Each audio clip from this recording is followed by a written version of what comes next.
Assalamualaikum and good evening. How are you guys? I hope everybody fine and okay. My name is Nor Hafizah Binti Awang. My ID number 8802181156940001. I am student Bachelor of Nursing Science with Honor, semester May 2020. Today, I would like to give the presentation about the subject OUMH 1103 English for Oral Communication about the informative speech. The topic I had chosen is identifying the level of pressure ulcer and its prevention among nursing students.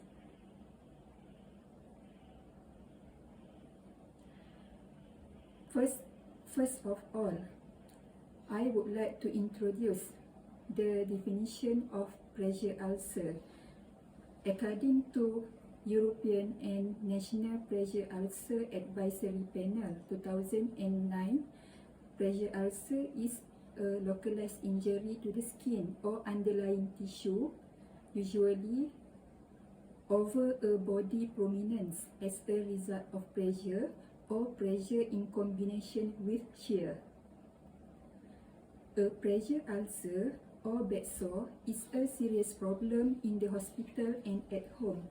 Pressure ulcer may slow patient recovery, causing pain and infection, also another problem.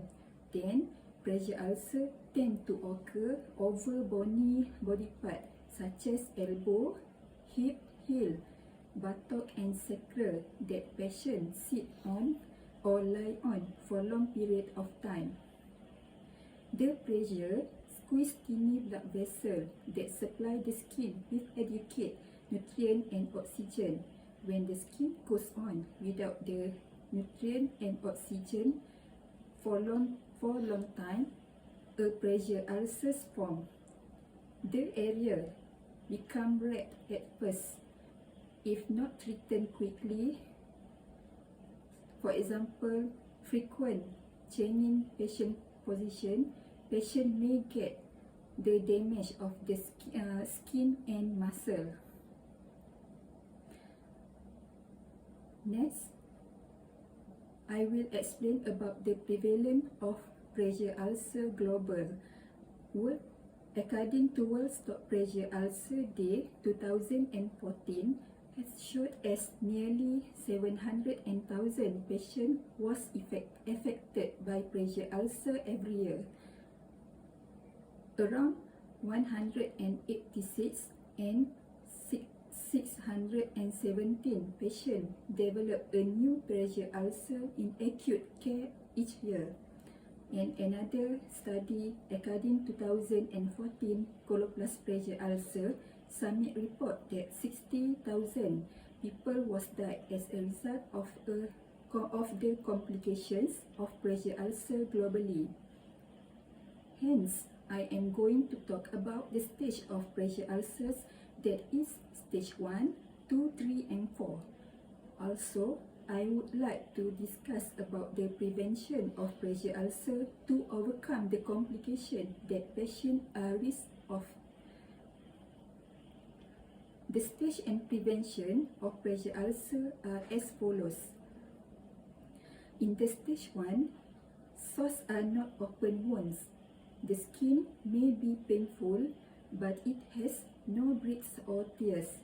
The skin appears reddened and does not blanch. Meanwhile, in a dark-skinned person, the area may appear to be different than another surrounding skin, but it may not look red. And then, the skin temperature is often warmer. The stage 1 sore can feel either firmer or softer than the area around it. In the stage 2, the skin breaks open, wears away or forms an ulcer which is usually painful and tender. The sore expands into deeper layers of the skin. It can look like a scrap or abrasion, blister, or a shallow crater in the skin. Sometimes at this stage, it looks like a blister filled with clear fluid, and at this stage, some skin may damage beyond repair or may be dyed. In the stage 3, the sore gets worse and extend into the tissue beneath the skin and forming a small crater. Then, fat may show in the sore but not in muscle, tendon, or bone. In the stage 4, the pressure injury is very deep, reaching into muscle and bone and causing extensive damage. Its damage can be to deeper tissues, tendons, and joints. This is the image stage of pressure ulcer, that is 1, 2, 3, and 4 that patient may develop. Next, I would like to explain to you all about the prevention of pressure ulcer.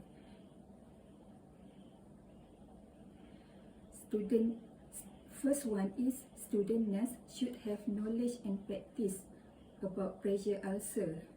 Nurse need to have sufficient knowledge, skill, and critical thinking ability in order to provide a qualified and effective care. Then, nursing student can decide for which patient precautionary action could be applied, as well as the preventive intervention to be used.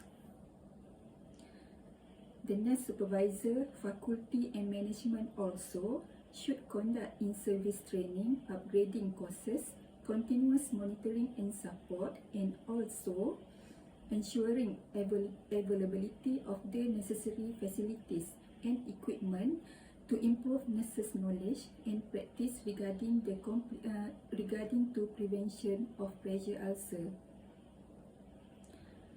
Second, prevention in the contact positioning. To promote wound healing, patient must be positioned to keep pressure of the wound. Then, the changes of position can be accomplished without shear or friction damage. To better positioning, patient should be assisted to be as mobile because this activity enhances blood circulation. And then, if patient cannot move independently, range of motion exercise and turning skill implemented. Third, nurses should apply ripple mattress to the patient who risks for pressure ulcer. It is aimed to relieve the pressure on the body's bony prominences such as heel and hip, and also sacral. Fourth, prevention to reduce friction. When nurse moving patient in bed, make sure do not pull or drag patient across the sheet. Then do not push or pull with patient heel, and also avoid repetitive movement. 5. Protect the skin. When bathing patient, minimize the force and friction applied to the skin. Use my cleansing agent that minimize irritation and dryness. Avoid using hot water that which increases skin dryness and irritation. Next, do not rub or massage the skin over the bony part of patient body. For example, vigorous massage may lead to deep tissue trauma. Then, if patient develop pain on heels and buttock, please note physician stat. Pain may mean patient have too much pressure on the skin. The last one is nutritional and fluid prevention. Nurse have to make sure patient receive the sufficient protein, vitamin C, A, B1, B2, and zinc to enhance wound healing if patient conscious.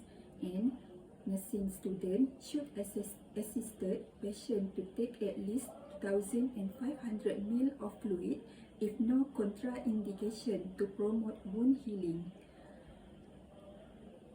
Therefore, student nurse should be able to recognize the stage of pressure ulcer in an effort to prevent it.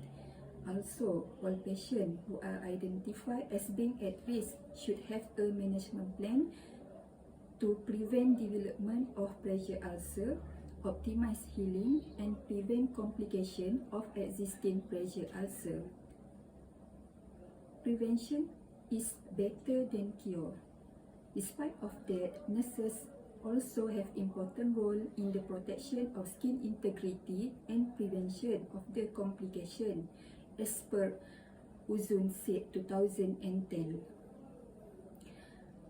In conclusion, the pressure ulcer is a preventable health problem which is among the primary responsibility of nurses. Nurses should evaluate all risk factors that could cause pressure ulcer and implement the necessary prevention interventions.